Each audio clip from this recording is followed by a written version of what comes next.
QKIS compose your dream. दोस्तों, QKIS YouTube channel पे आपका स्वागत है। 71 बीपीएससी की तैयारी हमारे चैनल द्वारा शुरू कर दी गई है। पिछले 30 वर्षों के हम लोग प्रीवियस ईयर क्वेश्चन अब सबसे पहले कर रहे हैं और आज की वीडियो हम लोग जो है भारत के भूगोल इंडियन ज्योग्राफी के पार्ट 1 क्वेश्चन देखेंगे। इसमें बिहार स्पेशल ज्योग्राफी के क्वेश्चन भी शामिल हैं, तो आप लोग वीडियो को पूरा देखिएगा। कहीं कोई डाउट हो तो आप कमेंट करके पूछिएगा, उसका जवाब आपको दिया जाएगा। ठीक है, हम लोग शुरू करते हैं। पहले क्वेश्चन की ओर है।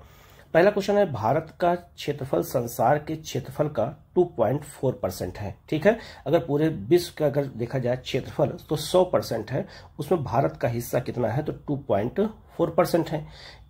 परंतु इसकी जनसंख्या अगर पूछी जाए कितना है, तो अगर विश्व की जनसंख्या 100% है तो उसमें याद रखिएगा लगभग संपूर्ण मानव जाति का 17% योगदान अकेले भारत का है। ठीक है, तो इसका आंसर क्या हो जाएगा आपका बी हो जाएगा। लेकिन ये जो है 2011 जनगणना के अनुसार है, क्योंकि 2021 जनगणना तो कभी हुई ही नहीं है। अब 2028 में जनगणना होने वाली है, इसीलिए हमें इसी के आधार पे क्वेश्चन को सही मानना होगा। ठीक है, दूसरा क्वेश्चन है, भारत विस्तृत है कितने से कितने देशांतर के बीच, ये क्वेश्चन पूछा गया है। याद रखना, भारत उत्तरी गोलार्ध में स्थित है, दक्षिणी गोलार्ध में भारत स्थित नहीं है। अब यहाँ लिखा है दक्षिणी गोलार्ध, यहाँ भी लिखा है दक्षिणी गोलार्ध, ये दोनों ऑप्शन गलत हो जाएंगे। ठीक है, याद रखिएगा जो भारत है ये भी आप गलत हो जाएगा, सी गलत हो जाएगा, तो इसका आंसर क्या हो जाएगा डी हो जाएगा। तो भारत कितने से कितने जो है अक्षांशों के बीच स्थित है, ये क्वेश्चन पूछा गया है। तो आप जरा इस मैप पे देखिएगा, तो भारत जो है आप देखेंगे जो आपका कन्याकुमारी के पास, तो 8 डिग्री जो है 4 मिनट से भारत शुरू होता है। और आप कश्मीर में देखोगे जब वहां पर, तो वहां लिखा है 37 डिग्री जो है आपका 6 मिनट लिखा हुआ है जो है। तो भारत जो है 8 डिग्री 4 मिनट शुरू होता है और 37 डिग्री 6 मिनट में भारत का जो है अक्षांश खत्म होता है। तो अक्षांशीय विस्तार भारत का ये है।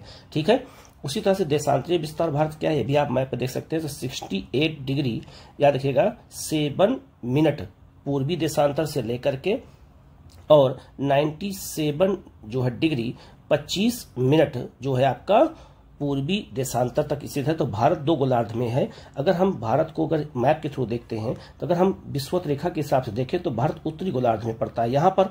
लेकिन अगर हम भारत को जो है ऐसे अगर हम देशांतर के आधार पर देखते हैं, तो देशांतर के आधार पर पूरी दुनिया को 2 भागों में बांटा गया है। एक को कहते हैं पूर्वी गोलार्ध, एक को कहते हैं पश्चिमी गोलार्ध। तो भारत पूर्वी गोलार्ध में स्थित है ऐसे। ठीक है, तो विषुवत रेखा हो गया आपका, और ये आपका ग्रीनविच हो गया। तो भारत इस गोलार्ध में स्थित है, इसको हम उत्तर पूर्वी गोलार्ध भी कह सकते हैं। ठीक है, याद रखना भारत उत्तर पूर्व या जो है पूर्वी या फिर उत्तरी गोलार्ध में स्थित है। तो इस बेसिक चीज को हमें जानकारी होनी चाहिए। तो इसमें सारे ऑप्शन क्या हो जाएंगे, गलत हो जाएंगे। तो इसका आंसर क्या हो जाएगा, उपयुक्त में से कोई नहीं होगा। तो ठीक है, तो भारत कहाँ है मैंने बता दिया, इसको अच्छे से याद रखिएगा। ठीक है, नेक्स्ट क्वेश्चन आपका है, भारतीय मानक समय। ठीक है, तो भारतीय मानक समय कितना है, तो याद रखना 82.5 अंश की जो है जो आपका देशांतर रेखा है, यह भारत का भारतीय मानक समय है। और ग्रीन बीच जो है समय, जो ग्रीन बीच है इसको हम 0 डिग्री देशांतर रेखा कहते हैं। में अंतर कितना पा जाता है, तो 5.5 घंटे का अंतर पा जाता है। भारत जो है ग्रीन बीच अर्थात इंग्लैंड से 5.5 घंटा आगे है। ठीक है, तो इसका आंसर क्या हो जाएगा आपका बी हो जाएगा। क्यों आगे, क्योंकि पृथ्वी जो है पश्चिम से पूर्व की ओर घूमती है और भारत जो है ग्रीन बीच से पूरब में है। तो सबसे पहले सूरज हमारे यहाँ निकलेगा, इसके बाद जो है इंग्लैंड पहुंचेगा, इसीलिए जो है हम 5.5 घंटा इंग्लैंड से आगे हैं। तो इसका आंसर क्या हो जाएगा आपका बी हो जाएगा। नेक्स्ट क्वेश्चन आपका है, किस पठार पर कर्क रेखा और भारतीय मानक रेखा जो है समय रेखा एक दूसरे को काटते हैं। ठीक है, तो याद रखना जो भारतीय मानक रेखा है वो 82.5 अंश की देशांतर रेखा है, और जो आपका कर्क रेखा है ये आप पता होगा। ठीक है, तो दोनों दूसरे किस पठार पे काटते हैं क्वेश्चन पूछा गया है। तो ये बघेलखंड पठार पे काटते हैं, और बघेलखंड पठार कहाँ है, छत्तीसगढ़ और मध्य प्रदेश में है।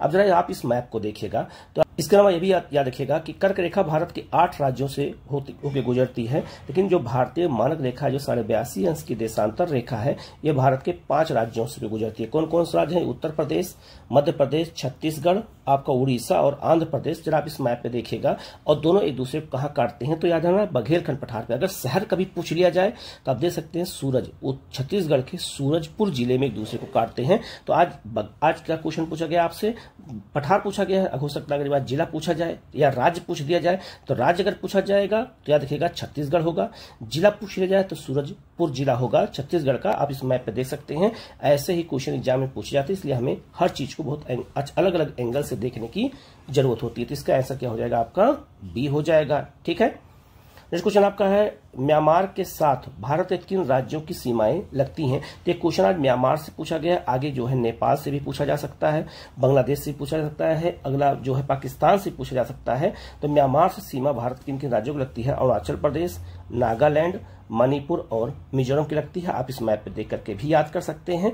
ठीक है, तो हमें जिन जिन पड़ोसी देशों से हमारे किन राज्यों की सीमाएं लगती हैं ये हमें बिल्कुल अच्छे से याद करना होगा, जिससे अगर क्वेश्चन भविष्य में आए तो गलत ना होने पाए। तो इसका आंसर क्या हो जाएगा? आपका बी हो जाएगा। ठीक है, नेक्स्ट क्वेश्चन आपका है, भारत और चीन के बीच सीमा रेखा को क्या कहा जाता है? तो भारत और चीन के बीच जो सीमा रेखा है इसे हम मैकमोहन रेखा कहते हैं। और ये रेखा कहां पर है? तो याद रखना ये अरुणाचल प्रदेश में है। ठीक है, अरुणाचल प्रदेश में है। और जो जम्मू कश्मीर में जो सीमा लगती है उसको हम कहते हैं LAC कहते हैं, लाइन ऑफ एक्चुअल कंट्रोल कहते हैं। तो इसका आंसर क्या हो जाएगा? आपका ए हो जाएगा। ठीक है, और याद रखना इस रेखा को जो है चीन नहीं मानता, जबकि हम इसको मानते हैं। ठीक है, नेक्स्ट क्वेश्चन आपका है, उत्तराखंड का कौन सा जिला तिब्बत सीमा से नहीं लगता? ये क्वेश्चन बीपीएससी में पूछा गया, जबकि उत्तराखंड स्पेशल का क्वेश्चन है। ठीक है, तो याद रखना जो उत्तराखंड के जो 3 जिले हैं जिनकी सीमा किससे लगती है? तिब्बत अर्थात चीन से लगती है, जिसमें उत्तरकाशी, चमोली और पिथौरागढ़ है। लेकिन यहाँ पूछा गया कौन सा नहीं है, तो अल्मोड़ा की जिला नहीं लगती है। जरा आप इस मैप पे देख करके याद कर सकते हैं। ठीक है, ये भी बहुत महत्वपूर्ण क्वेश्चन है, इसको हमें अच्छे से याद रखना होगा। सीमा जरूर पूछा जाता है क्वेश्चन, तो हमें सारी सीमाओं के बारे में अलग से आपको बता दूंगा, तो आप लोग उसको अच्छे से कर लीजिएगा। ठीक है, नेक्स्ट क्वेश्चन आपका है, भारत की क्षेत्रीय सीमा तट रेखा से कितने समुद्री मील या किलोमीटर तक समुद्र की ओर फैली होती हैं? तो याद रखना, अगर पूछा जाए तो याद रखना इसका आंसर क्या हो जाएगा? आपका सी हो जाएगा, 12 समुद्री मील। 12 समुद्री मील कहें चाहे 21.9 किलोमीटर कहें, तो किलोमीटर भी याद रखिएगा, समुद्री मील भी याद रखिएगा, कुछ भी पूछा जा सकता है। तो इसका आंसर क्या हो जाएगा? आपका यहाँ पर सी हो जाएगा। ये भी बहुत महत्वपूर्ण क्वेश्चन है। नेक्स्ट आपका है, भारत में भू आकारों की संरचना के संबंध में निम्नलिखित कथनों पर जो है मनन कीजिए और सही कथन की हमें पहचान करनी है। में कौन सा कथन सही? क्वेश्चन ये पूछा गया है। ठीक है, पहला आपका अगर देखा जाए, पहला है संरचनात्मक दृष्टि से मेघालय पठार दक्कन पठार का ही एक विस्तारित भाग है। बिल्कुल सही है। तो दक्कन पठार छोटानागपुर के पास पठार से टूट के अलग हुआ है, जो दक्कन पठार का हिस्सा है। ये बिल्कुल सही हो जाएगा। कश्मीर घाटी की रचना एक सम्मिलिति के तहत हुई है। तो इसका मतलब ये होता है कि जो है पहले आपका कौन सा ट्रांस हिमालय, फिर ग्रेट हिमालय, लघु हिमालय, फिर शिवालिक। तो याद रखना इसके बीच में ट्रांस हिमालय और ग्रेट हिमालय के बीच में है इस घाटी में। इसको क्या कहते हैं? सम्मिलिति कहते हैं, जब 2 प्लेटें आपस में जो है वलित होती हैं। तो ये भी सही हो जाएगा। तीसरा ऑप्शन है, गंगा के मैदान की रचना एक अग्र गर्त में हुई है। ये भी बिल्कुल सही हो जाएगा। अब अग्र गर्त क्या है? तो याद रखना ये आपका ट्रांस हिमालय, ये ग्रेट हिमालय, ये आपका लघु हिमालय और आपका ये शिवालिक है।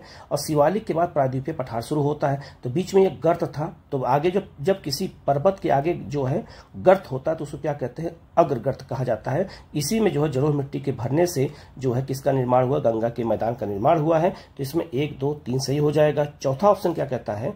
हिमालय की उत्पत्ति भारतीय प्लेट और यूरोपीय प्लेट और चीनी प्लेट के त्रिकोणीय अभिसरण से हुआ है। गलत हो जाएगा। इसमें चीनी प्लेट कोई रोल ही नहीं है और चीनी प्लेट कोई प्लेट होती भी नहीं है। तो याद रखना इंडियन प्लेट और यूरेशियाई प्लेट के टूटने से हुआ है, ना कि यूरोपीय प्लेट टूटने हुआ है। ठीक है, तो यूरेशियाई और इंडियन प्लेट के टूटने से हुआ है। तो इसका आंसर क्या हो जाएगा? 1, 2, 3 सही होगा, जबकि चौथा ऑप्शन इसमें क्या हो जाएगा? गलत हो जाएगा। अब आप देख सकते हैं इस मैप पे, तो इंडियन प्लेट यूरेशियाई प्लेट से टकरा रही है, जिससे हिमालय की उत्पत्ति हुई है। ये भी आपको याद रखना होगा। तो इसका आंसर क्या हो जाएगा? आपका ए हो जाएगा। ठीक है, नेक्स्ट क्वेश्चन आपका है, निम्नलिखित में से कौन सा जिला धारवाड़ भू स्तरीय संरचना वाला नहीं है? यह question BPSC geography special question पूछा गया है। ठीक है, तो याद रखना बिहार में अगर देखा जाए भू स्तरीय संरचना के आधार पर तो 4 प्रकार चट्टानें पाई जाती हैं। कितने प्रकार की? 4 प्रकार की। अब जरा आप इस मैप पे देखिएगा तो याद रखना, एक है आपका धारवाड़ क्रम चट्टानें, एक आपका है बिंद क्रम चट्टानें, एक आपका है टर्सरी क्रम चट्टानें और एक आपका है क्वाटनरी क्रम चट्टानें। तो याद आप मैप पे दिक्कत ध्यान से देखेंगे तो धारवाड़ क्रम चट्टानों से दक्षिण का जो है कौन सा, जो दक्षिण का पठारी क्षेत्र है वो बना हुआ है। आपका जो कैमूर और रोहतास का पठार है ये बिंद क्रम चट्टानों का बना हुआ है। और जो आपका सुमेश्वर की पहाड़ी का क्षेत्र है वो आपका किसका बना है? तो टर्सरी क्रम चट्टानों का बना है। और क्वाटरनरी से गंगा के मैदान का निर्माण हुआ है। इस मैप पे सब बहुत बाकायदे लिख दिया गया है। ठीक है, अब यहाँ क्वेश्चन पूछा गया है कि धारवाड़ क्रम का नहीं बना है, तो मुंगेर, जमुई और नवादा ये तीनों बिहार के दक्षिण में पड़ते हैं, तो ये तीनों धारवाड़ के बने हैं। जबकि रोहतास पठार किसका बना है, ये बिंद क्रम चट्टानुक बना है, आप मैप पे देख भी रहे हैं, तो बिंद क्रम चट्टानुक बना है, तो इसका आंसर क्या हो जाएगा, आपका बी हो जाएगा। इसका वीडियो मैंने अलग से बना दिया, बहुत जल्दी आपको मिल जाएगा। तो याद रखना, भूगर्भीय आधार पर बिहार को 4 भागों में बांटा गया है, जिसमें धारवाड़ सबसे महत्वपूर्ण है। ठीक है, तो ये बहुत महत्वपूर्ण है, किसको कितने भागों में बांटा गया मैंने पूरा बता दिया है। इस वीडियो मतलब इसको बहुत अच्छे से देखोगे तो आपको याद हो जाएगा। ठीक है, नेक्स्ट क्वेश्चन आपका है, गंगा के मैदान को एक किस रूप में वर्णित किया जाता है। तो गंगा के मैदान को हम क्या कहते हैं, जियोसिनक्लाइन कहा जाता है। तो इसका आंसर क्या हो जाएगा, आपका सी हो जाएगा। ठीक है, नेक्स्ट आपका शिवालिक श्रेणी का निर्माण जो है हुआ है। तो याद रखना, भारत की सबसे नवीन पर्वत श्रेणी कौन है, शिवालिक है। तो सबसे पहले ट्रांस हिमालय बना, फिर ग्रेट हिमालय बना, फिर लघु हिमालय बना और फिर शिवालिक का निर्माण हुआ। तो शिवालिक सबसे बाहर की ओर है। तो शिवालिक श्रेणी का जो निर्माण हुआ वो जो है कब हुआ था, तो सेनोजोइक जो है काल में हुआ है। इसका आंसर क्या हो जाएगा, आपका डी हो जाएगा। तो याद रखना, ज्योग्राफी में भी अलग अलग काल होते हैं, वो भी हमें याद रखना होता है। ठीक है, नेक्स्ट आपका है, अटल सुरंग रोहतांग हिमाचल प्रदेश की लंबाई कितनी है। तो पहले आपको याद रखना है, जो है आपका अटल सुरंग किस दर्रे में बनाया गया, किस उसमें, तो रोहतांग बनाया गया है। किस राज्य में बनाया गया, तो हिमाचल प्रदेश में। तो इसकी लंबाई कितनी है, तो 9.02 किलोमीटर है। तो इसका आंसर क्या हो जाएगा, आपका बी हो जाएगा। ठीक है, नेक्स्ट क्वेश्चन आपका है, निम्न हिमालय पर्वत श्रेणियों में से किस पर्वत श्रेणी को अटल टनल पार करती है। क्वेश्चन वही है, बस अलग फॉर्म में पूछ दिया गया। तो पूर्वी पीर पंजाल को पार करती है। तो पूर्वी पीर पंजाल में ही अटल टनल बनाई गई है। तो इसका आंसर क्या हो जाएगा, आपका डी हो जाएगा, हिमाचल प्रदेश के रोहतास में। ठीक है, नेक्स्ट क्वेश्चन आपका है, जहां पूर्वी घाट और पश्चिमी घाट मिलते हैं वहां निम्नलिखित में से कौन सी पहाड़ी है। तो आप इस मैप पे देख सकते हैं कि पश्चिमी घाट और पूर्वी घाट दोनों कहाँ मिलते हैं। तो पश्चिमी पूर्वी घाट आपस में मिलते हैं नीलगिरी के पास। तो इसका आंसर क्या हो जाएगा, आपका सी हो जाएगा। नीलगिरी 3 राज्य में है, केरल, कर्नाटक और तमिलनाडु में है। नीलगिरी में टोडा जनजाति पाई जाती है। तो इसका आंसर क्या हो जाएगा, आपका यहाँ पर सी हो जाएगा। ठीक है, ये भी बहुत महत्वपूर्ण क्वेश्चन है। ठीक है, नेक्स्ट क्वेश्चन आपका है, भारतीय समुद्र शास्त्रियों ने अरब सागर के तट में बंबई से पश्चिम दक्षिण पश्चिम में लगभग 455 किलोमीटर दूर एक नए 505 मीटर ऊंचे पर्वत की खोज की है। इस पर्वत का नाम क्या रखा गया है। तो इसका नाम रखा गया रमन सागर पर्वत रखा गया है अरब सागर में। तो इसका आंसर क्या हो जाएगा, आपका बी हो जाएगा। ठीक है, नेक्स्ट क्वेश्चन आपका है, महाराष्ट्र और कर्नाटक में पश्चिमी घाट को क्या कहा जाता है। तो महाराष्ट्र और अब कर्नाटक में पश्चिमी घाट को सह्याद्री कहते हैं। तो इसका आंसर क्या हो जाएगा, आपका बी हो जाएगा। ये भी बहुत महत्वपूर्ण क्वेश्चन है। नेक्स्ट क्वेश्चन आपका है, निम्नलिखित में से किस पहाड़ी पर चाय बागान नहीं होता है। ठीक है, नहीं पाया जाता है, मतलब कहाँ पे चाय की खेती नहीं होती है। तो गिरनार, गिरनार कहाँ है, ये गुजरात में है। तो गुजरात में ऐसा मौसम है ही नहीं कि वहाँ चाय खेती कर सके, क्योंकि वहाँ वर्षा कम होती है। नीलगिरी पर चाय खेती होती है तमिलनाडु वाले साइड में, कानन देवन में होती है और दार्जिलिंग में होती है। तो इसका आंसर क्या हो जाएगा, आपका डी हो जाएगा। क्वेश्चन आपका है, सोन नदी का जो है उत्पत्ति स्थल अमरकंटक कहाँ स्थित है। तो अमरकंटक से ही सोन नदी निकलती है, जो बिहार के पटना के पास आके गंगा में मिलती है। ठीक है, तो देखना ये मैकाल श्रेणी से निकलती है। 70 बीपीएससी एग्जाम पूछा गया। तो मैकाल श्रेणी याद रखिएगा, ये आपका मध्य प्रदेश और छत्तीसगढ़ की सीमा पर, इसकी सबसे ऊंची चोटी का नाम अमरकंटक है और इसे भारत का बायो रिजर्व भी घोषित किया गया है। ठीक है, तो इसका आंसर क्या हो जाएगा, आपका डी हो जाएगा। ठीक है, नेक्स्ट आपका, भारत की सर्वोच्च पर्वत चोटी कौन सी है। तो भारत की सबसे पर्वत चोटी कौन सी है, K2 है। ठीक है, इसको हम लोग गार्डविन आइस्टीन कहते हैं, जम्मू कश्मीर में है। तो इसका आंसर क्या हो जाएगा, आपका ए हो जाएगा। नेक्स्ट क्वेश्चन आपका है, निम्नलिखित भारत की पर्वत श्रेणियां, ठीक है, को जो है पूरब से पश्चिम के क्रम में सजाना है। ठीक है, अगर हम पूरब से पश्चिम क्रम में सजाएंगे तो अगर इसको हम एक मैप के माध्यम से समझे तो अच्छे से समझ सकते हैं। तो आप याद रखना, ये पूरब से पश्चिम पूछा जा रहा है, तो ये आपका ये ईस्ट है और आपका ये वेस्ट है। अब इसको अगर हम क्रम में सजाते हैं तो कैसे इसको हम सजाएंगे। ठीक है, तो सबसे पहले क्या होगा, गारो पहाड़ी कहाँ है, मेघालय में। ये आपका यहाँ पर ए हो गया, गारो पहाड़ी हो गया। ठीक है, नंबर 1 हो गया। नंबर 2 पे कौन सा है, आपका नंदा देवी। ये आपका ये कहाँ पर है, नंदा देवी आपका उत्तराखंड में हो गया। इसके बाद आपका जो है 3 नंबर पे कामेत है। कामेत कहाँ है, ये भी उत्तराखंड में है। ठीक है, आपका 3 हो गया। और फिर आपका K2 कहाँ है, जम्मू कश्मीर में है। तो आपका 4 नंबर यहाँ पर हो गया। तो आपका ये देखेंगे तो क्रम में मिलाएंगे तो इसका आंसर क्या हो जाएगा, आपका डी हो जाएगा। तो ऐसे पर्वतों के जो है मैपिंग के थ्रू मिलाने को आता है, इसलिए हमें इसको अच्छे से करने की जरूरत है। ये भी 70 बीपीएससी एग्जाम में पूछा गया है। नेक्स्ट क्वेश्चन आपका है कश्मीर घाटी किस प्रकार की घाटी है? तो याद रखना दो प्लेटों के टकराने से जो है किसका निर्माण हुआ है? पर्वतों का। तो जब प्लेटें टकराती है तो उसको हिंदी में विवर्तनिकी कहते हैं और इंग्लिश में इसको हम प्लेट टेक्टोनिक कहते हैं। तो प्लेट टेक्टोनिक के तहत कश्मीर घाटी का निर्माण हुआ है। तो इसका आंसर क्या हो जाएगा? आपका डी हो जाएगा। ये 70 बीपीएससी री एग्जाम में क्वेश्चन आया हुआ है। ठीक है, नेक्स्ट क्वेश्चन आपका है जो जीला सुरंग निम्नलिखित में से किन स्थानों को जोड़ेगा? ठीक है, कौन कौन सी सुरंग किसको जोड़ती हैं, ये भी क्वेश्चन बहुत पूछा जाता है। ठीक है, खासकर बीपीएससी और यूपीपीसी बहुत पूछा जाता है। श्रीनगर को ले, श्रीनगर को ले से जोड़ने के लिए जो है जो जिला सुरंग है, तो इसका आंसर क्या हो जाएगा? आपका सी हो जाएगा। तो कौन सी सुरंग किसको जोड़ती है, ये भी क्वेश्चन पूछा था। इसका भी मैंने वीडियो बना दिया है, आप लोग उसको जाकर के वहां देख भी सकते हैं। ठीक है, वीडियो के चैनल पे जाके। वह दर्रा जो सर्वाधिक ऊंचाई पर स्थित है, तो सर्वाधिक ऊंचाई दर्रा इन चारों में कौन है? तो नाथुला दर्रा सिक्किम में जो सबसे ऊंचा है। तो इसका आंसर क्या हो जाएगा? आपका सी हो जाएगा। ठीक है, और यहां से ये 2006 में खोला गया था। यहां से फिर भारत और चीन के बीच व्यापार हो रहा है, आज वर्तमान में भी हो रहा है। नेक्स्ट आपका हिमालय में हिम रेखा निम्न के बीच पाई जाती है। तो अगर ये पर्वत है तो हिम मतलब कि बर्फ कहां तक पाई जाती है, उसको हम उस लाइन को हिम रेखा कहते हैं। तो हिमालय में हिम रेखा का किसके किसके बीच पाई जाती है, क्वेश्चन पूछा गया है। याद रखना किसके बीच पाई जाती है, याद रखना ये आपका हो जाएगा जो है 43,000 से लेकर 6,000 मीटर के पूर्व में। तो इसका ऐसा क्या हो जाएगा? आपका ए हो जाएगा। ठीक है, नेक्स्ट क्वेश्चन आपका है उत्तर प्रदेश में हिम रेखा की औसत ऊंचाई कितनी है? ये क्वेश्चन 70 बीपीएससी एग्जाम पूछा गया था, बाद में इसको डिलीट कर दिया गया था। किस लिए? क्योंकि हिम रेखा अर्थात ग्लेशियर उत्तर प्रदेश में पाया ही नहीं जाता है, तो इस क्वेश्चन को डिलीट कर दिया गया था। तो ऐसे क्वेश्चन डिलीट हुए हैं, लेकिन चूंकि क्वेश्चन पूछा गया था इसलिए मुझे बताना इसमें जरूरी था। तो इसका आंसर कुछ नहीं होगा, क्योंकि उत्तर प्रदेश में हिम रेखा मतलब हिमालय पाया ही नहीं जाता, मतलब ग्लेशियर पाया ही नहीं जाता, तो हिम रेखा कैसे हो सकती है? ठीक है, नेक्स्ट क्वेश्चन आपका है भारत के अतिरिक्त प्रायद्वीपीय पर्वत निर्मित हुए हैं। तो जो याद रखना हिमालय में देखा जाए कि हिमालय का निर्माण अलग काल में हुआ है, तो प्रायद्वीपीय जो पर्वत हैं जैसे पश्चिमी घाट, पूर्वी घाट, नीलगिरी, इनका निर्माण कब हुआ है? तो सेनोजोइक कल्प में हुआ है। तो इसका आंसर क्या हो जाएगा? आपका डी हो जाएगा। ठीक है, नेक्स्ट क्वेश्चन आपका है छोटा नागपुर पठार क्या है? तो छोटा नागपुर का पठार क्या है? एक अग्रगंभीर होता है। अग्रगंभीर किसे कहते हैं? जब किसी पर्वत के बाद अचानक से पठार शुरू हो जाता है तो उसे हम क्या कहते हैं? अग्रगंभीर कहते हैं। ठीक है, तो याद रखना जो है छोटा नागपुर पठार कई पहाड़ियों से घिरा हुआ है, जिससे राजमहल की पहाड़ी, वहां पे बहुत सारी पहाड़ियां हैं, तो इसीलिए घिरा हुआ है, इसलिए उसको क्या कहते हैं? अग्रगंभीर कहते हैं। तो इसका आंसर क्या हो जाएगा? आपका ए हो जाएगा। और छोटा नागपुर का पठार में गोंडवाना क्रम चट्टानें पाई जाती हैं, और ये भारत में सबसे अधिक यहाँ पर खनिज संसाधन पाए जाते हैं, जिसमें 98% भारत का कोयला पाया जाता है। ठीक है, नेक्स्ट क्वेश्चन आपका है दंडकारण्य क्षेत्र किस राज्य में स्थित है? तो दंडकारण्य जिसे हम बस्तर का पठार भी कहते हैं, दंडकारण्य पठार भी कहा जाता है इसको।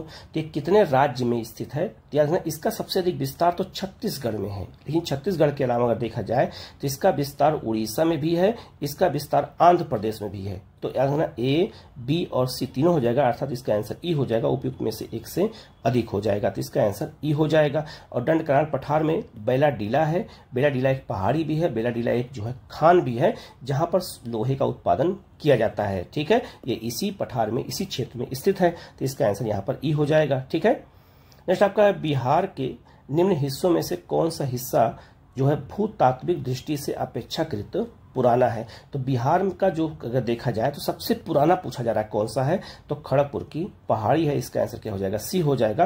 क्यों? क्योंकि ये धारवाड़ क्रम की चट्टान का बना है, और धारवाड़ सबसे पुरानी चट्टान है, तो इसका आंसर क्या हो जाएगा? आपका सी हो जाएगा। ठीक है, मैंने इसके बारे में जो है बताया भी था आगे वाले क्वेश्चन में, और आगे भी क्वेश्चन इसके बारे में अलग से वीडियो बना के बताएंगे आपको। नेक्स्ट क्वेश्चन आपका है निम्न में से कौन सा मेघालय पठार का अंश नहीं है? तो मेघालय के पठार में याद रखना इसे शिलांग का पठार कहते हैं, और मेघालय के पठार में 3 पहाड़ियां हैं, गारो, खासी और जयंतिया। तो गारो, खासी और जयंतिया 3 जनजातियों के नाम पर इन पहाड़ियों का नाम रखा गया है, जो मेघालय के पठार का हिस्सा है। तो भुवन पहाड़ियां नहीं है, अंश नहीं है पूछा गया, तो इसका आंसर क्या हो जाएगा? आपका ए हो जाएगा। ये भी बहुत महत्वपूर्ण क्वेश्चन है। ठीक है, नेक्स्ट आपका है भारत की तटरेखा है, भारत की तटरेखा कितनी है? तो भारत की तटरेखा पहले कितनी थी वो बदल गया। तो भारत की तटरेखा पहले 6100 किलोमीटर थी, जो अब बदल गई है। अब बदल के कितना हो गया है, ये भी क्वेश्चन आपसे एग्जाम में पूछा जाएगा। तो याद रखिएगा अभी नया अपडेट हुआ है भारत की तटरेखा। तो कैसे अपडेट से होके बढ़ा कितना है, याद रखना बढ़ गया कितना 11,000 जो है आपका 98.81 किलोमीटर भारत की तटरेखा हो चुका है। तो ये विस्तार हुआ कैसे, विस्तार कैसे हुआ बता देता हूं मैं। जब जैसे मान लीजिए भारत का तट है, ठीक है, तो जब भारत का तट है तो ये तट ऐसे सीधा नहीं है, इसमें बहुत सारी खाड़ियां हैं, ऐसे जिग जैग तरीके से है। लेकिन जब इसकी नाप हुई तो इसकी नाप सीधी कर दी गई थी उस समय, इसीलिए 6100 किलोमीटर हो गया। इस बार जब नाप किए हैं तो जिग जैग जो है उस सब को अंदर जा करके उसके किलोमीटर की नाप हुई है ऐसे ऐसे, इसीलिए इसकी लंबाई बढ़ गई। दूसरा, जो पूर्वी तटीय क्षेत्र में यहाँ पे डेल्टा है तो डेल्टा का विस्तार लगातार बढ़ता जा रहा है, इसलिए तटों की लंबाई बढ़ जा रही है। दूसरा, जिग जैग तरीके से जो तट है इसको पूरा को इस बार ऐसे नापा गया है, ना कि सीधा नापा गया है, इसीलिए तट की लंबाई बढ़ गई है। अब जरा इस लिस्ट को देखिएगा, इस लिस्ट में तटों की भारत की लंबाई अपडेट कर दी गई है। तो सबसे लंबी तटरेखा किसकी है, अंडमान निकोबार की है, ठीक है, लगभग 3083.50 जो है किलोमीटर है। दूसरा गुजरात आ जाता है, तीसरे पे तमिलनाडु है, चौथे पर आंध्र प्रदेश, पांचवें पे महाराष्ट्र है। तो शुरू के 5 राज्य जरूर याद रखिएगा, ठीक है। ये आपसे क्वेश्चन पूछा जाएगा बीपीएससी में, इसलिए क्योंकि अभी अपडेट हुआ है। तो ये लिस्ट दे दिया हूं मैं, इसको अच्छे से कर लेना। इस लिस्ट को मैं पोस्ट भी कर दिया हूं, टेलीग्राम पे भी दे दिया हूं, तो आप जाके वहां से भी देख करके इसको अपने पास सेव कर लीजिएगा, जिससे आपको ये याद हो जाए, जिससे क्वेश्चन एग्जाम आए तो गलत ना होने पाए। तो तटरेखा की लंबाई कितनी ये याद रखना है, कौन कौन से राज्य हैं ये याद रखना है कि आप कभी भूले ना और आपके क्वेश्चन गलत ना होने पाए, ठीक है। नेक्स्ट क्वेश्चन आपका है, लक्षद्वीप टापू अवस्थित है कहां पर, तो अगर भारत का मैप ये है, ठीक है, ये कहां अवस्थित है तो भारत के दक्षिण पश्चिमी भाग में है, ये यहां पर है, और ये भारत का दक्षिण पश्चिमी क्षेत्र। अगर ये आपका साउथ है, ये आपका वेस्ट है, तो आपका ये क्या हो जाएगा, साउथ वेस्ट हो जाएगा। तो साउथ वेस्ट में लक्षद्वीप पड़ता है, इसका आंसर क्या हो जाएगा आपका ए हो जाएगा। नेक्स्ट क्वेश्चन है, लक्षद्वीप पे कितने द्वीप हैं, तो लक्षद्वीप पे टोटल 36 द्वीप हैं, इसका आंसर क्या हो जाएगा आपका सी हो जाएगा, ठीक है। ये किसका बना है, तो ये परवाल भित्ति का बना हुआ है, ठीक है। नेक्स्ट आपका है, द्वीपों का समूह लक्षद्वीप कैसे बना है, क्वेश्चन देखो अभी वही आ गया। तो द्वीपों का समूह जो लक्षद्वीप है ये परवाल उत्पत्ति से बना हुआ है, परवाल जीवों के अवशेष पे बनाया गया है, ठीक है। ये समुद्री जीव होते हैं, उन्हीं के खोल पे बनाया गया है। और जो आपका अंडमान निकोबार द्वीप समूह है वो ज्वालामुखी से निर्मित है। तो याद रखना, जो आपका लक्षद्वीप है ये परवाल जीव से बना है, तो इसका आंसर क्या हो जाएगा आपका ए हो जाएगा, ठीक है। ये भी बहुत महत्वपूर्ण क्वेश्चन है। नेक्स्ट क्वेश्चन आपका है, निम्नलिखित में से किस क्षेत्र में परवाल भित्ति नहीं पाई जाती है भारत में, तो भारत में परवाल भित्ति जो है कहाँ नहीं पाई जाती है, तो इधर कच्छ की खाड़ी में पाई जाती है, मन्नार खाड़ी में पाई जाती है, लेकिन कैम्बे की खाड़ी में नहीं पाई जाती है। क्यों, तो कैम्बे खाड़ी कहाँ है, तो ये खंभात की खाड़ी है, और खंभात खाड़ी के अंदर ही कैम्बे की खाड़ी है, तो यहाँ नहीं पाया जाता है परवाल जीव। तो यहाँ क्यों नहीं पाया जाता है, कि याद रखना, जहाँ पर नदियाँ गिरती हैं, तो नदियाँ जहाँ गिरती हैं वहाँ पे मिट्टी का अवसाद जमा करती हैं, और जहाँ पर नदियाँ गिरती हैं मिट्टी का अवसाद जमा करती हैं, तो मिट्टी भर जाने से उसका जो है परवाल जीव का मुंह बंद हो जाता है, इसीलिए वो मर जाते हैं, इसलिए कैम्बे की खाड़ी में नहीं पाया जाता है। तो इसका जो आंसर क्या हो जाएगा आपका ए हो जाएगा, ठीक है। और कैम्बे की खाड़ी कहाँ है, तो गुजरात के पास है, और क्यों फेमस है, तो पेट्रोलियम के भंडार पाए जाते हैं, ये भी याद रखना है, ठीक है। नेक्स्ट आपका है, डीबी द्वीप किसकी सरिताओं के मध्य स्थित है, सरिता मतलब नदियों, याद रखना, डीबी द्वीप किस नदी पर है ये पूछा गया है, तो ये कृष्णा नदी पर है। 70 बीपीएससी एग्जाम पूछा गया, तो इसका आंसर क्या हो जाएगा आपका डी हो जाएगा, ठीक है। नेक्स्ट आपका है, विदर्भ एक प्रादेशिक नाम है, भारत में कहाँ स्थित है, तो विदर्भ क्षेत्र कहाँ है, तो याद रखना ये महाराष्ट्र का अंग है। जो आपका महाराष्ट्र में नागपुर का क्षेत्र है वो आपका विदर्भ कहलाता है, ठीक है। तो याद रखना, विदर्भ राज्य की मांग भी हो रही है बहुत दिनों से, तो उसकी राजधानी नागपुर बनाने की बात चल रही है। तो याद रखना, जो महाराष्ट्र का पूर्वी क्षेत्र है उसे हम विदर्भ कहते हैं, तो इसका आंसर क्या हो जाएगा आपका बी हो जाएगा। नेक्स्ट क्वेश्चन आपका है, जो है पाट अंचल जो है रीजन एक अवस्थित है कहां पर, ये बिहार में है। तो गंगा नदी किनारे किनारे जो आपका दलदली क्षेत्र पाया जाता है उसको बिहार में पाट कहते हैं, तो इसका आंसर क्या हो जाएगा आपका ए हो जाएगा। नेक्स्ट आपका है, झुमरी तलैया रेडियो पर गीतों की फरमाइश के लिए प्रसिद्ध होता था बहुत पहले 90 के दशक में, वो किस राज्य में है, तो झुमरी तलैया याद रखिएगा कोयला के लिए फेमस है, झारखंड में है, तो इसका आंसर क्या हो जाएगा आपका बी हो जाएगा।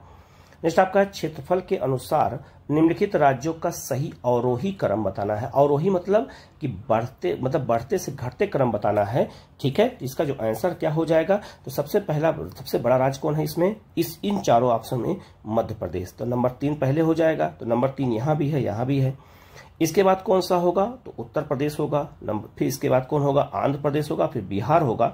ठीक है, तो इसका आंसर क्या हो जाएगा आपका, डी हो जाएगा। ये भी बहुत महत्वपूर्ण क्वेश्चन है। तो क्षेत्रफल शुरू के 4-5 में याद रखना पड़ता है। अब देखो क्वेश्चन दूसरा कैसे आ गया, पूछा जाएगा आपका कि क्षेत्रफल के क्रम में भारत के 3 बड़े राज्य कौन से हैं। तो भारत के 3 बड़ा क्षेत्रफल के अगर आधार पर देखा जाए तो सबसे बड़ा राजस्थान, दूसरा मध्य प्रदेश, तीसरा महाराष्ट्र और 4 नंबर पर यूपी है। तो इसका आंसर क्या हो जाएगा आपका, ए हो जाएगा। तो शुरू के बड़े बड़े राज्यों को हमें से याद करना पड़ता है। ठीक है, नेक्स्ट आपका है भारत में जनसंख्या के अनुसार तीसरा और क्षेत्रफल में 12वां राज्य कौन सा है, तो याद रखना ये बिहार है। ठीक है, तो क्षेत्रफल में देखा जाए तो ये 12वां स्थान है, और याद रखना जनसंख्या में देखा जाए तो जनसंख्या में जो है आपका तीसरा स्थान है। ठीक है, तो इसका आंसर क्या हो जाएगा आपका, डी हो जाएगा।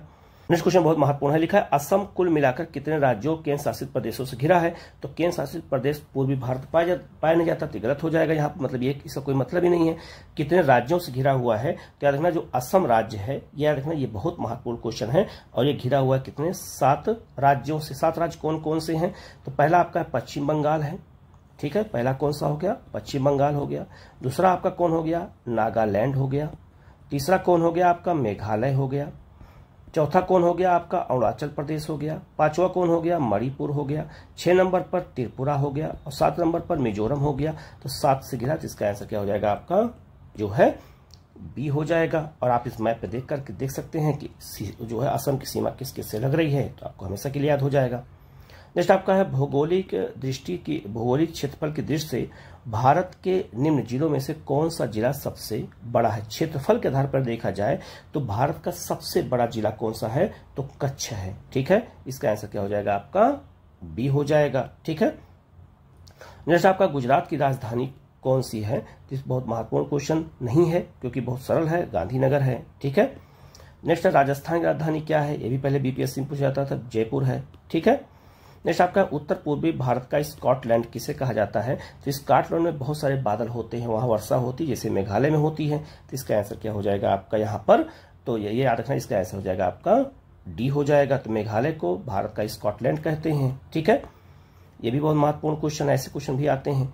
नेक्स्ट आपका है मध्य प्रदेश की सर्वाधिक लंबी सीमा किस राज्य के साथ लगती है। अब देखो बीपीएससी में क्वेश्चन पूछा गया है, तो मध्य प्रदेश की सीमा सबसे ज्यादा किससे लगती है, तो उत्तर प्रदेश से लगती है। तो इसका आंसर क्या हो जाएगा आपका, सी हो जाएगा। नेक्स्ट क्वेश्चन आपका है भारत के निम्नलिखित भागों में द्रविड़ियन प्रजाति मुख्यतः कहाँ पाई जाती है। दक्षिण भारत में, दक्षिण भारत में द्रविड़ प्रजाति के लोग पाए जाते हैं। तो इसका आंसर क्या हो जाएगा आपका, ए हो जाएगा। ठीक है, नेक्स्ट क्वेश्चन आपका है निम्नलिखित में से किस राज्य में जनजातीय समुदाय की पहचान नहीं की गई है। तो भारत में जनजातियां 3 जगह नहीं पाई जाती हैं, कौन कौन सा, एक आपका हरियाणा, एक आपका पंजाब और एक आपका दिल्ली।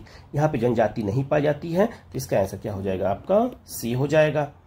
नेक्स्ट आपका है गद्दी लोग निवास करते हैं। तो गद्दी जो जनजाति है ये ऋतु प्रवास करती है, यह कहाँ निवास करती है, तो हिमाचल प्रदेश में निवास करती है। अभी बीपीएससी में पूछा गया है, तो हिमाचल प्रदेश जनजाति कौन है, गद्दी है। तो इसका आंसर क्या हो जाएगा आपका, बी हो जाएगा।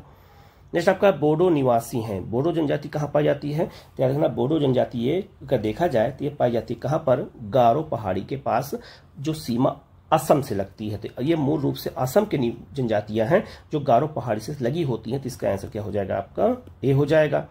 नेक्स्ट क्वेश्चन आपका है गारो जनजाति कहाँ पाई जाती है। तो गारो जनजाति के नाम पे गारो पहाड़ी भी है, तो ये कहाँ पाई जाती है, मेघालय में पाई जाती है। तो इसका आंसर क्या हो जाएगा आपका, डी हो जाएगा। बहुत सरल भी क्वेश्चन बहुत सारे आए हैं और कठिन भी हैं, तो हमें दोनों देखने की जरूरत है। नेक्स्ट आपका है भील जनजाति कहाँ पाई जाती है। तो भील जनजाति भारत में 4 राज्य में पाई जाती है। तो 4 राज्य कौन कौन से हैं, पहला आपका महाराष्ट्र है, दूसरा गुजरात है, तीसरा राजस्थान है, चौथा एमपी है। तो इन चारों ऑप्शन में देखा जाए तो यहाँ पे महाराष्ट्र आ जाएगा। तो इसका आंसर क्या हो जाएगा आपका, डी हो जाएगा। और 2011 की जनगणना के अनुसार भारत की सबसे बड़ी जनजाति यही है। तो इसका आंसर क्या हो जाएगा आपका, जो है डी हो जाएगा। नेक्स्ट क्वेश्चन आपका है निम्नलिखित में से जनजाति और राज्य के कौन सा जोड़ा सही नहीं है। इसमें पूछा जा रहा है कौन सा जोड़ा सही नहीं है। पहला आपका है भील जनजाति गुजरात में बिल्कुल सही, गद्दी हिमाचल प्रदेश बिल्कुल सही, कोटा तमिलनाडु बिल्कुल सही, टोडा केरल में नहीं पाई जाती है, टोडा जनजाति तमिलनाडु पाई जाती है और ये जो है नीलगिरी की पहाड़ी पर निवास करती है। तो इसका आंसर क्या हो जाएगा आपका, डी हो जाएगा। ये भी बहुत महत्वपूर्ण क्वेश्चन है। ठीक है, नेक्स्ट क्वेश्चन आपका है गंगा की जड़ोर मृदा की गहराई जो अगर देखा जाए भूमि सतह से नीचे कितना है। ठीक है, ये कितना पूछा गया है। ठीक है, तो याद रखना लगभग औसत 800 मीटर। तो इसका आंसर क्या हो जाएगा आपका यहाँ पर सी हो जाएगा। ठीक है, नेक्स्ट क्वेश्चन आपका है निम्नलिखित नगरों में अलकनंदा और भागीरथी कहाँ मिलकर के गंगा नदी बनाते हैं। तो याद रखना देवप्रयाग में। देवप्रयाग में याद रखिएगा अलकनंदा और भागीरथी मिलने के बाद उसको क्या कहते हैं, गंगा कहा जाता है। याद रखना उत्तराखंड में पंचप्रयाग है, तो पंचप्रयाग का ये मैप आप देख लीजिएगा, इसको याद कर लीजिएगा, ये भी क्वेश्चन एग्जाम में आपसे पूछा जाएगा। तो इसका आंसर क्या हो जाएगा आपका यहाँ पर डी हो जाएगा। नेक्स्ट क्वेश्चन आपका भारत की सबसे बड़ी वाह नदी कौन सी है। वाह का मतलब यहाँ होता है अपवाह कहते हैं इसको, अपवाह को वाह भी कह सकते हैं, इसको बेसिन भी कहते हैं, इसको हम द्रोणी भी कहते हैं। ठीक है, इसको हम द्रोणी भी कहते हैं। ठीक है, और याद रखना अपवाह क्षेत्र कहते हैं इसको। तो सबसे बड़ा अपवाह क्षेत्र किसका है, तो गंगा नदी का है। तो इसका आंसर क्या हो जाएगा आपका सी हो जाएगा। अब याद रखिएगा जैसे नदी गंगा है, तो जहां जहां से इसमें सहायक नदियां आकर के मिलती हैं, उप सहायक नदियां मिलती हैं, उसको हम क्या कहते हैं, अपवाह तंत्र कहते हैं। तो सबसे बड़ा किसका है, तो गंगा का। इसका आंसर क्या हो जाएगा आपका सी हो जाएगा। नेक्स्ट नदी है गंडक नदी का दूसरा नाम क्या है। तो गंडक नदी को हम जो है क्या कहते हैं, तो याद रखना नेपाल में इसको नारायणी कहा जाता है और ये नेपाल की सबसे पवित्र नदी है। ठीक, तो इसका आंसर क्या हो जाएगा आपका यहाँ पर सी हो जाएगा। नेक्स्ट क्वेश्चन आपका है बिहार स्पेशल का क्वेश्चन है, निम्नलिखित में से जो अगर देखा जाए तो निम्नलिखित में से गंगा नदी घाटी का भाग कौन सी उप नदी है। ठीक है, तो उप नदी किसे कहते हैं पहले आपको ये बता देता हूं मैं। ध्यान रखना, जैसे मान लीजिए गंगा नदी है, तो गंगा में नदी मिलती है, यमुना भी मिलती है, गंगा में सोन भी मिलती है, गंगा में आपका कोसी भी मिलती है, महानंदा भी मिलती है, बूढ़ी गंडक भी मिलती है, गंडक भी मिलती है, घाघरा भी मिलती है। ठीक है, बहुत सी नदियां हैं जो गंगा मिलती हैं। तो जो नदी सीधे गंगा मिलती है उसको कहा जाता है सहायक नदी। ठीक है, और जो नदी सहायक नदी में आके मिलती है उसको क्या कहते हैं, उप सहायक नदी। जैसे जगह देखा जाए तो यमुना जो है, याद रखना गंगा की सहायक नदी है, और यमुना में चंबल आकर के मिलती है, तो चंबल गंगा की क्या कहलाएगी, उप सहायक नदी कहलाएगी। ठीक है, उप नदी या उप सहायक नदी कहलाएगा। अब यहाँ पे देखिएगा तो जो अब अगर क्वेश्चन को हम लोग देखते हैं तो गंगा की इसमें कौन सी उप सहायक नदी है, ये क्वेश्चन पूछा गया है। तो शंख याद रखना ये ब्राह्मणी की नदी की सहायक नदी है, जो गंगा का पार्ट नहीं है। तो ब्राह्मणी उड़ीसा में बहती है। ठीक है, ये उसकी सहायक नदी है। अगर हम बात करें जो है दक्षिणी कोयल, तो ये भी ब्राह्मणी सहायक नदी है। उत्तरी कोयल याद रखना ये सोन की सहायक नदी है, और आपका बराकर ये दामोदर की सहायक नदी है। तो दामोदर नदी किससे मिलती है, गंगा में आके मिलती है, जिसे हम हुगली कहते हैं वहां पर पश्चिम बंगाल में। और जो है उत्तरी कोयल किससे मिलती है, सोन में मिलती है। तो सोन मिलेगी तो सोन की एक क्या हो गई, सहायक नदी, और गंगा की है उप सहायक नदी हो गई। इसका आंसर क्या हो जाएगा, ई हो जाएगा, उपयुक्त में से एक से अधिक हो जाएगा। तो उत्तरी कोयल और बराकर ये दोनों गंगा की उप सहायक नदियां हैं। तो ये भी बहुत महत्वपूर्ण क्वेश्चन है, जिसका मैप तैयार होता है वही इस क्वेश्चन को कर सकता, नहीं तो कोई कर नहीं पाता है। क्वेश्चन गलत हो जाता है, लोग समझ नहीं पाते हैं कि उप सहायक नदी का मतलब क्या है, उप नदी का मतलब क्या है। ठीक है, तो गलत हो जाता है क्वेश्चन। तो यहाँ इसका आंसर बी और डी दोनों होगा। नेक्स्ट क्वेश्चन आपका है बिहार राज्य में गंगा के किनारे स्थित जिलों की संख्या कितनी है। तो आपको पता होगा गंगा नदी जो है बिहार को दो भागों में बांटती है, उत्तरी और दक्षिणी बिहार। तो बिहार के कितने ऐसे जिले हैं जिनकी जो है सीमा गंगा नदी से लगती है, तो उनके जिलों की संख्या है 12। तो ये 12 जिले कौन कौन से हैं, तो बक्सर, भोजपुर, सारण, पटना, वैशाली, समस्तीपुर, बेगूसराय, मुंगेर, खगड़िया, जो है कटिहार, भागलपुर और लखीसराय। ये 12 जिले हैं जिनकी सीमा किससे लगती है, तो गंगा से लगती है, उसी किनारे गंगा नदी बहती है। तो आप इसको याद रखिएगा जिलों के नाम भी। तो इसका आंसर क्या हो जाएगा आपको यहाँ पर सी हो जाएगा। यह भी बहुत महत्वपूर्ण क्वेश्चन है। ठीक है, नेक्स्ट क्वेश्चन आपका है बिहार के किस जो है जिले में गंगा नदी जो है सबसे लंबी बहती है। कौन सा ऐसा जिला है जहां पे गंगा नदी की लंबाई सबसे ज्यादा है उन 12 जिलों में। तो इसका आंसर क्या हो जाएगा आपका पटना हो जाएगा। तो इसका आंसर क्या हो जाएगा आपका सी हो जाएगा। नेक्स्ट क्वेश्चन आपका है निम्नलिखित में से कौन सी नदी फतुहा के पास गंगा में मिल जाती है। तो कौन सी नदी मिलती है, तो याद रखना ये पुनपुन नदी है जो फतुहा के पास गंगा से मिलती है। तो किस स्थान पे कौन नदी मिलती है, ये भी क्वेश्चन बिहार में पूछा जाता है। नेक्स्ट क्वेश्चन आपका है कोसी मैदान। तो याद रखना कोसी मैदान उत्तरी बिहार में पड़ता है। इसका निर्माण कोसी नदी और उसकी सहायक नदियों द्वारा लाए गए अवसाद से हुआ है। तो कोसी मैदान की माध्य समुद्र तल से औसत ऊंचाई कितनी है, तो 30 मीटर है। तो इसका आंसर क्या हो जाएगा आपका सी हो जाएगा। और यही क्वेश्चन जो है 2024 में पूछा गया था, 23 में भी और 24 में पूछा गया री एग्जाम में कि कोसी मैदान की समुद्र तल से औसत ऊंचाई कितनी है, तो 30 मीटर है। इसीलिए प्रीवियस ईयर क्वेश्चन हमें करने की जरूरत होती है, ठीक है, जिससे अगर आए हुए क्वेश्चन हमसे गलत ना होने पाए। नेक्स्ट क्वेश्चन आपका है, भारत में जो है यारलुंग जांगपो नदी को किस नाम से जाना जाता है, तो ब्रह्मपुत्र कहते हैं। तो यारलुंग जांगपो याद रखना, या फिर जांगपो नदी जो है, या फिर जो है क्या कहते हैं, नदियों के अलग अलग जो नाम अलग अलग क्षेत्रों में है, वो आपका ब्रह्मपुत्र है। तो ब्रह्मपुत्र को जो है जांगपो नदी भी कहा जाता है तिब्बत में, ठीक है। तो इसका आंसर क्या हो जाएगा आपका, सी हो जाएगा, ठीक है। ये भी बहुत महत्वपूर्ण क्वेश्चन है। नेक्स्ट आपका है तिब्बत, ठीक है, ये भी बहुत महत्वपूर्ण क्वेश्चन है। क्वेश्चन है आपका, जो तिब्बत में मानसरोवर झील के पास जो है जिस नदी का स्रोत है वह कौन सी नदी है। तो याद रखना, जो आपका जो मानसरोवर है ये आपका कहाँ पर है, ये तिब्बत में है। तो उसी के आसपास जो है 3 नदियां निकलती हैं और तीनों भारत में बहती हैं। एक आपका ब्रह्मपुत्र नदी निकलती है जो पूरब की ओर बह के आती है, एक आपका सतलज निकलती है और एक आपका सिंधु भी वहीं से निकलती है उसी के आसपास से। तो इसका आंसर क्या हो जाएगा आपका, डी हो जाएगा। ये तीनों नदियां कहाँ निकलती है, मानसरोवर झील के आसपास से निकलती हैं, तो इसका आंसर डी हो जाएगा।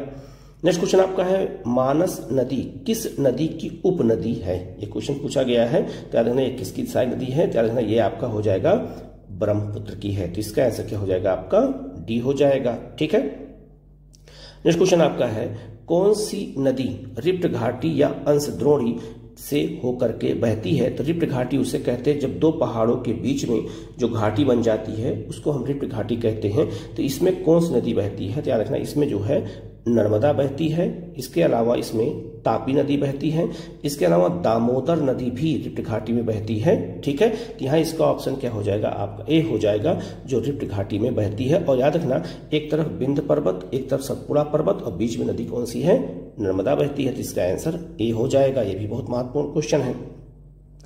नेक्स्ट क्वेश्चन आपका है, निम्नलिखित नदियों में से कौन एक अन्यों से अलग है। इनमें कौन सी नदी है जो सबसे अन्य से अलग है, तो आपका कौन सी नदी हो जाएगी, तो आपका हो जाएगा नर्मदा। कैसे, तो नर्मदा अरब सागर में गिरती है, पश्चिम की ओर बहती है, जबकि तुंगभद्रा और आपका पेनगंगा और महानदी इनका जल बंगाल की खाड़ी में गिरता है। तो इसका आंसर क्या हो जाएगा आपका, बी हो जाएगा। और ये भी याद रखना, तुंगभद्रा कृष्णा की सहायक नदी है, पेनगंगा दामोदर की गोदावरी की सहायक नदी है, गोदावरी की, और महानदी तो इंडिविजुअल नदी है ही है। तो इसका आंसर क्या हो जाएगा आपका, बी हो जाएगा। नेक्स्ट क्वेश्चन आपका है, सोन जो है, सोन नर्मदा और महानदी निकलती है कहाँ से, तो तीनों अमरकंटक से निकलती हैं। तो आप इसको समझ लीजिएगा। जैसे मान लीजिए आपका ये भारत है और ये आपका मैकाल पर्वत श्रेणी है, और मैकाल पर्वत श्रेणी एक तरफ एमपी एक तरफ छत्तीसगढ़ की सीमा पर है, और यहीं पर अमरकंटक इसकी सबसे ऊंची चोटी है। तो याद रखना, पश्चिम की ओर नर्मदा बहती है, पूरब की ओर जो है आपका महानदी, और उत्तर की ओर सोन नदी बहती है जो गंगा में आके मिलती है। तो याद रखना इसका जो है क्या हो जाएगा आंसर, बी हो जाएगा। ये भी बहुत महत्वपूर्ण क्वेश्चन है। नेक्स्ट आपका है, पश्चिम की ओर प्रवाहित होने वाली नदियां कौन कौन सी हैं। जो पश्चिम की ओर प्रवाहित होती हैं तो तापी और नर्मदा। तो तापी और नर्मदा नदी कहाँ, पश्चिम की ओर गिरती है, जबकि राप्ती जो है ये घाघरा की सहायक नदी है। इसी नदी किनारे जो है गोरखपुर बसा है। तो इसका आंसर ये तो होगा नहीं, तो 1 और 2 हो जाएगा, अर्थात इसका आंसर क्या हो जाएगा आपका, ए हो जाएगा, ठीक है। नेक्स्ट क्वेश्चन आपका है, कावेरी नदी कौन से राज्य से होकर के गुजरती है। तो कावेरी नदी याद रखना कितने राज्यों से होकर गुजरती है, ये क्वेश्चन पूछा गया है। याद रखना एक आपका कर्नाटक से ये निकलती है और केरल होते हुए तमिलनाडु में बहते हुए ये बंगाल की खाड़ी में डेल्टा बनाती है, और इसका डेल्टा आयताकार डेल्टा बनता है। जिसका आंसर क्या हो जाएगा आपका, बी हो जाएगा। तो नदियां किस किस राज्य से बहती हैं, ये भी क्वेश्चन एग्जाम में आपसे पूछा जाएगा। नेक्स्ट क्वेश्चन आपका है, तेल नदी निम्नलिखित में से नदियों में से किसकी सहायक नदी है। तो तेल नदी याद रखना ये महानदी की सहायक नदी है, महानदी की, ठीक है। और महानदी कहाँ बहती है, ये उड़ीसा में बहती है। तो उड़ीसा में महानदी की एक सहायक नदी आपकी बाघ भी है और एक आपका तेल भी है। तो इसमें कोई भी ऑप्शन महानदी नहीं दिया है, तो इसका आंसर ई हो जाएगा, उपयुक्त में से कोई नहीं। तो छोटी छोटी सहायक नदियों के बारे में भी एग्जाम में पूछा जाता है, और इस सब का वीडियो मैं पहले ही बना चुका हूं, आप लिस्ट पे जाकर के सब कर सकते हैं। बिल्कुल मैप के थ्रू एक चीज मैंने बता दिया है।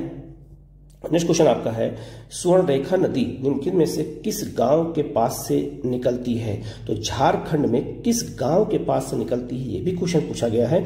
नगरी नामक गांव से पास से निकलती है। तो इसका आंसर क्या हो जाएगा आपका, डी हो जाएगा। नेक्स्ट क्वेश्चन आपका है, निम्नलिखित तुलना के आधार पर हिमालय नदी की प्रायद्वीपीय नदी से तुलना करें। याद रखना, जो नदियां हिमालय से निकलती हैं और जो प्रायद्वीपीय भारत से निकलती हैं, दोनों की तुलना इसमें किया गया है। तो इसका आंसर पूछा गया है, कौन सा आंसर इसमें सही होगा। ठीक है, तो पहला है आपका, अधिकांश हिमालयी नदियां बारहमासी हैं जबकि अधिकांश प्रायद्वीपीय नदियां वर्षा पर निर्भर हैं। ये बिल्कुल सही हो जाएगा। कैसे?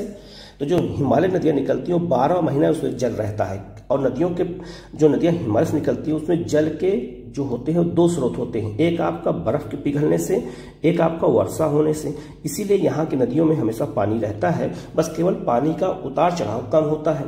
लेकिन प्रायद्वीपीय नदियों में कोई ग्लेशियर तो होता नहीं, तो यहाँ की नदियाँ केवल वर्षा पर निर्भर होती हैं, ये लिखा भी है। तो वर्षा पर निर्भर होने के कारण यहाँ पे 12 नदियाँ नहीं होती हैं, बल्कि 6 महीना सूख जाती हैं। तो पहला ऑप्शन सही हो गया। दूसरा, हिमालय नदी की ढाल प्रायद्वीपीय नदी की तुलना में अधिक खड़ी है। बिल्कुल से, क्योंकि वो हिमालय से निकलती हैं तो इनकी ढाल बहुत ज्यादा खड़ी है, ये भी सही हो जाएगा। तीसरा आपका है, प्रायद्वीपीय नदी हिमालय नदियों की तुलना में अपने रास्ते से अधिक क्षण का कारण बनती हैं। गलत हो जाएगा। जो नदियां हिमालय से निकलती हैं वो सर्पिला आकार में बहती हैं, बहुत बाढ़ का मैदान निर्माण करती हैं। लेकिन जो प्रायद्वीपीय नदियां होती हैं वो एक फिक्स मैदान बहती हैं, फिक्स रास्ते बहती हैं, वो काटती पीटती नहीं है। क्यों? क्योंकि पठारों के बीच में बहती हैं। तो इसका आंसर गलत हो जाएगा। तो इसका आंसर क्या हो जाएगा आपका?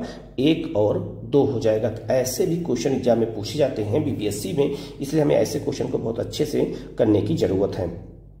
नेक्स्ट क्वेश्चन आपका है, अटॉक में अपनी पहाड़ी यात्रा के अंत में सिंधु नदी अफगानिस्तान की जो है किस नदी से जुड़ती है? तो अटॉक जो है अगर पाकिस्तान में है, तो सिंधु नदी जब पाकिस्तान में प्रवेश करती है, ठीक है, जैसे मान लिया अगर हम इसको भारत का मैप के माध्यम से अगर इसको हम समझने का प्रयास करते हैं तो इसको हम अच्छे से समझ सकते हैं। जैसे नदी आपका हिमालय निकलती है, सिंधु आपका तिब्बत के पठार से, और आपका ये पाकिस्तान में जब प्रवेश करती है तो अफगानिस्तान से नदी आती है, कौन सी? काबुल नदी आती है। तो काबुल उसकी राजधानी भी है, काबुल नदी भी है सिंधु की, जो पाकिस्तान के अटाक नामक स्थान पे मिलती है। ठीक है, तो इसका आंसर क्या हो जाएगा आपका? सी हो जाएगा। ठीक है, ये भी बहुत महत्वपूर्ण क्वेश्चन है।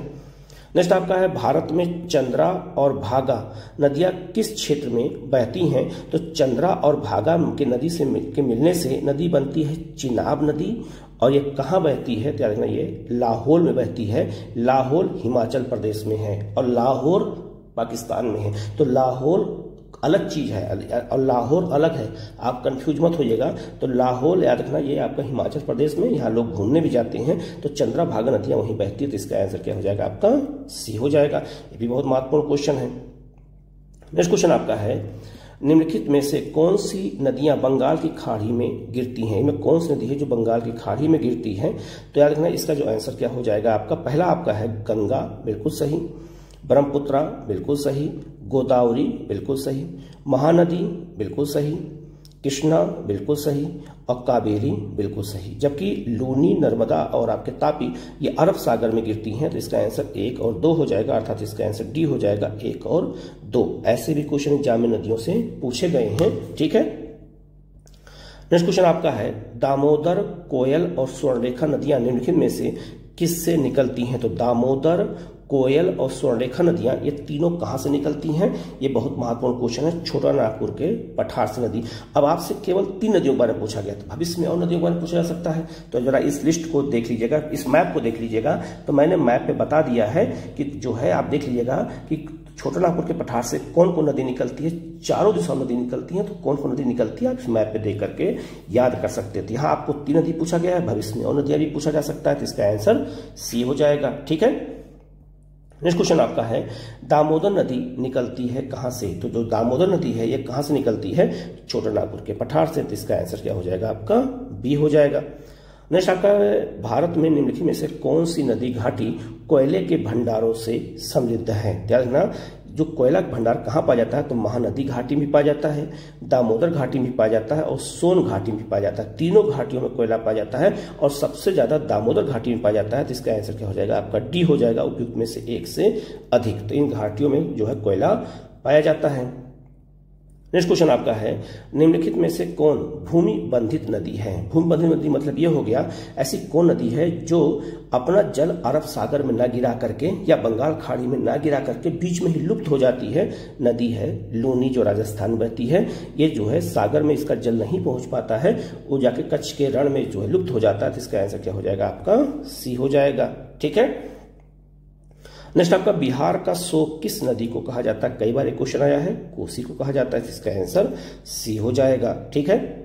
नेक्स्ट आपका है, निम्न नदियों में से सबसे अधिक नदी पथ परिवर्तन किया है किस नदी ने? मतलब यह हुआ, कौन सी ऐसी नदी है जो अपना मार्ग सबसे ज्यादा बदली है? तो नदी है आपकी कोसी, और इसी कारण कोसी में बाढ़ ज्यादा आती है। जो इस बेल्ट के बच्चे होंगे उनको ये बात पता होगा। ठीक है। नेक्स्ट आपका है, त्रिवेणी नहर किस नदी से जो है पानी पाता है? तो त्रिवेणी नहर याद रखना उत्तरी बिहार में कहां पर है? तो याद रखना ये आपका जो है उत्तरी बिहार के पश्चिमी क्षेत्र में है, और ये गंडक नदी से निकलती है ये नहर। तो किस नदी से कौन नहर निकलती है, ये भी क्वेश्चन बिहार में पूछा जाता है, ये भी हमें अच्छे से याद रखना होगा। तो इसका आंसर क्या हो जाएगा आपका? सी हो जाएगा। ठीक है। नेक्स्ट क्वेश्चन देखो, फिर रिपीट कर दिया है, त्रिवेणी नहर किस नदी पर निर्मित है? तो गंडक पे है। तो इसका आंसर सी हो जाएगा। नेक्स्ट क्वेश्चन आपका है, गंगा नदी के किनारे सबसे बड़ा शहर कौन सा है? तो गंगा नदी के किनारे अगर देखा जाए सबसे बड़ा शहर इन चारों ऑप्शन में कानपुर है। तो इसका आंसर क्या हो जाएगा आपका? सी हो जाएगा। ठीक है। नेक्स्ट क्वेश्चन आपका है, निम्न में से कौन सा शहर गंगा नदी के किनारे स्थित नहीं है? इसमें ऐसा कौन सा शहर है जो गंगा नदी के किनारे स्थित नहीं है? तो उत्तर काशी। उत्तर काशी से गंगा नदी निकलती है, ना कि उसके किनारे स्थित है। तो इसका आंसर क्या हो जाएगा आपका? सी हो जाएगा।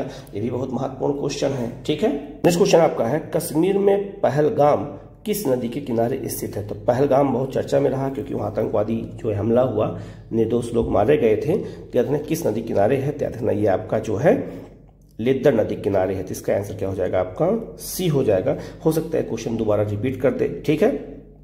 नेक्स्ट आपका है, हुंडरू जलप्रपात निर्मित है किस नदी पर? तो हुंडरू जलप्रपात झारखंड में है, और ये किस नदी पर है? तो याद रखना ये स्वर्णरेखा नदी पर है। तो इसका आंसर क्या हो जाएगा आपका? सी हो जाएगा। ठीक है।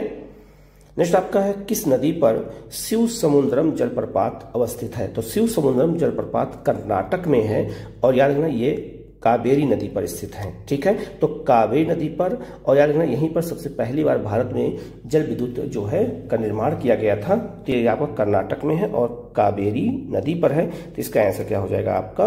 ए हो जाएगा। नेक्स्ट क्वेश्चन आपका है, निम्नलिखित में से कौन सी एक मीठे पानी की झील है? मीठे पानी का मतलब यह है पीने योग्य पानी का। तो खारा एक झील होती है, मीठे पानी की झील होती है। तो इसमें कौन सी मीठे पानी की झील है? तो सांभर और आपका जो है चिल्का, ये खारे पानी की झील है। जबकि बूलर और आपका लोकटक झील, तो लोकटक झील कहाँ पर है? या आपका ये कहाँ पर है? मणिपुर में है। और बूलर झील आपका कहाँ है? जम्मू कश्मीर में है। तो ये दोनों क्या है? मीठे पानी झील है। तो इसका आंसर ई हो जाएगा, उपयुक्त में से एक से अधिक। सांभर कहाँ है? राजस्थान में। चिल्का कहाँ है? उड़ीसा में है। और जो उड़ीसा में चिल्का है, ये आपका सबसे बड़ी जो है झील है पुलिन झील है, पुलिन झील है। ठीक है। तो इसका आंसर क्या हो जाएगा आपका? ए हो जाएगा। नेक्स्ट क्वेश्चन आपका है, बिहार के किस जिले में जो है तेल्हाड़ कुंड जलप्रपात स्थित है? तो बिहार में कौन कौन जलप्रपात पाई जाती है, ये भी क्वेश्चन पूछा जाता है। तो याद रखना इसका आंसर क्या हो जाएगा आपका? किस कहाँ अवस्थित है, किस जिले में? तो एक कैमूर में है। तो कैमूर और आपका रोहतांग में सबसे अधिक जलप्रपात पाया जाता है बिहार में। तो इसका आंसर क्या हो जाएगा आपका यहाँ पर? सी हो जाएगा। नेक्स्ट क्वेश्चन आपका है, एशिया की सबसे बड़ी जो है ताजा जल वाली गोखुर झील बिहार में कौन सी है? ठीक है। जो एशिया की सबसे बड़ी झीलों में से एक है। तो ना जो है इसका आंसर क्या हो जाएगा? तो इसका आंसर डी हो जाएगा, कुशेश्वर झील है। ठीक है। और गोखुर झील कैसे बनती है? तो जो नदियां जब सर्पिला आकार में बहती हैं, तो याद रखना नदियां पर जब मार्ग बदलती हैं, तो कभी कभी मार्ग बदल करके ऐसे बह जाती हैं, तो इतना जो छूट जाता है, चांद के आकार का हो जाता है, उसी को हम गोखुर या इसे चाप झील कहते हैं। तो चाप झील सबसे अधिक नदी कौन बनाती है? घाघरा, कोसी और महानंदा। तो इसका आंसर यहाँ पे डी हो जाएगा। ये भी आपको याद रखना होगा, ये भी बहुत महत्वपूर्ण क्वेश्चन है।